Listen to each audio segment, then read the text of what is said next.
Merci, bienvenue dans ce tutoriel, c'est DBA Buildina, le master.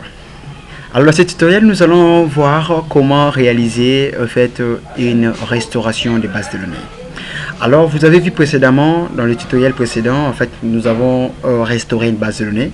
Alors dans ce tutoriel, nous allons tenter de réaliser maintenant la restauration. Alors la restauration permet de remettre la restauration des bases de données permet de remettre une base de données à l'état d'utilisation. C'est-à-dire on peut sauvegarder dans les moments où la base de données est endommagée, c'est-à-dire le serveur est endommagé, on a fait une suppression brusque, on peut restaurer notre sauvegarde, c'est-à-dire notre copie de base de données qu'on avait sauvegardée, notre base de données qu'on avait sauvegardée, on peut aussi la restaurer. Alors comment le faire? Nous avons ici notre sauvegarde. Ici, nous avons notre sauvegarde. Je lance notre fichier. En fait, nous avons une sauvegarde ici, école, que nous avons fait précédemment. Alors, nous allons tenter maintenant, en fait, de supprimer cette base de données que nous avons restaurée. Alors ici, je vais taper notre mot de passe. Je dis super user. J'entre là à l'intérieur, je fais show databases. J'entre à l'intérieur, nous avons cette base de données ici, école. Alors je vais faire ceci, je vais faire drop. Pourquoi drop? Drop, je vais supprimer notre base de données. Alors il faut savoir qu'il y a une différence entre drop.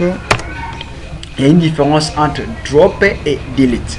Delete permet de supprimer les données qui se trouvent dans la base de données. Tandis que drop permet de supprimer elle-même toute une base de données, c'est-à-dire ça supprime toute une structure dans le serveur, toute une base de données. C'est-à-dire delete permet de supprimer le contenu, tandis que drop supprime le contenant. Alors nous avons supprimé notre base de données qui est école. Alors nous allons faire show database.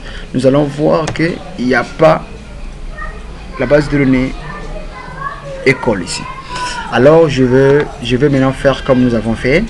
Je pars ici, je fais bouton Windows plus E, j'entre ici dans le disque E et puis je vais chercher le fichier bin comme nous l'avons fait précédemment. J'entre ici, je viens encore dans bin. En fait, je copie ces dossiers. C'est paf, je chemin d'accès. Alors je vais maintenant lancer notre ville de commande. Ici, je fais encore CD. Aussi, je colle notre fichier. Je fais Enter, nous sommes entrés à l'intérieur. Alors maintenant, je vais faire la restauration de notre base de données. Nous savons tous que notre sauvegarde a été enregistrée dans un dossier qui est S école, S majuscule école minuscule, aussi dans la partition E. Alors nous allons maintenant taper notre client ici, client qui permet de faire la sauvegarde. Nous allons taper MySQL, c'est aussi un client de sauvegarde, plutôt des restaurations. Je vais faire MySQL, je mets espace, je dis trait, je mets U, ici je mets trait, je mets U, je précise bien l'utilisateur, en fait l'utilisateur, je dois faire c'est routes. Alors je mets trait, je mets P. Pourquoi? Parce que j'indique à mon serveur que non, je dois mettre le mot de passe avant que la restauration puisse se réaliser. Alors je précise la base de données.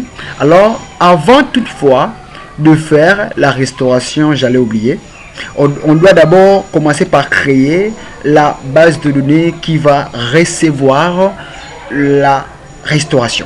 En fait, notre base de données qui est notre sauvegarde.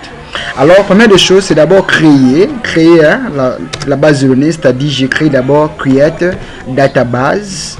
Je fais d'abord create database, je mets create database école. Je peux dire comme ça, create database école. Create database école. Je mets point virgule, enter. Alors, je crée cette base de données école. Pourquoi? Parce que lorsque nous allons restaurer, c'est-à-dire la base de données que nous allons restaurer, ça doit venir ici dans notre base de données école. C'est-à-dire nous allons créer une base de données vide qui va rien contenir à l'intérieur, mais ça va permettre à ce que lorsque nous allons restaurer, la base de données que nous allons restaurer puisse être garnie dans cette base de données vide. Alors ici nous allons mettre maintenant le nom de cette base de données. Aussi, nous allons mettre les signes d'infériorité, comme je vous ai dit précédemment. Alors, je vais préciser, je dis ici par exemple ça, et puis je clique ici, tank. Alors ici, je vais dire, c'est dans E, aussi je mets slash, je dis que c'est dans S, école. C'est là où notre base de données se trouve, notre sauvegarde se trouve, je mets slash, aussi je vais indiquer le nom de notre sauvegarde, c'est école, aussi je mets point, je mets SQL.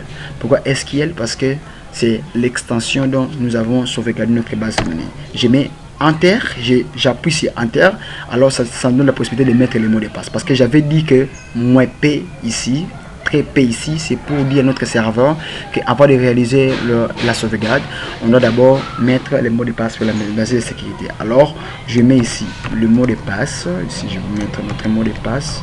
Super. Alors, je mets Enter. Alors, la sauvegarde est bel et bien réalisée. Alors, ici, vous allez voir maintenant notre sauvegarde ici. Lorsque je vais allumer notre base de données, alors notre serveur, plutôt, je vais me connecter, je vais entrer maintenant dans cette base de données que nous venons de créer récemment. Alors base de données école, je mets point virgule, j'entre là à l'intérieur. Aussi je fais show tables. Je fais show tables, c'est pour afficher toutes les bases de données qui se trouvent à l'intérieur. Alors vous allez voir que vous avez vu, nous avons notre base de données école ici. Alors ici je vais mettre select all from élèves. C'est pour afficher les enregistrements, pour voir si vraiment c'est bel et bien réalisé. Alors nous avons notre base de données restaurée. Alors c'est ça qu'on appelle le mécanisme de disponibilité de données. Ça permet à ce que les données soient disponibles, alors comme j'ai dit dans le précédent tutoriel.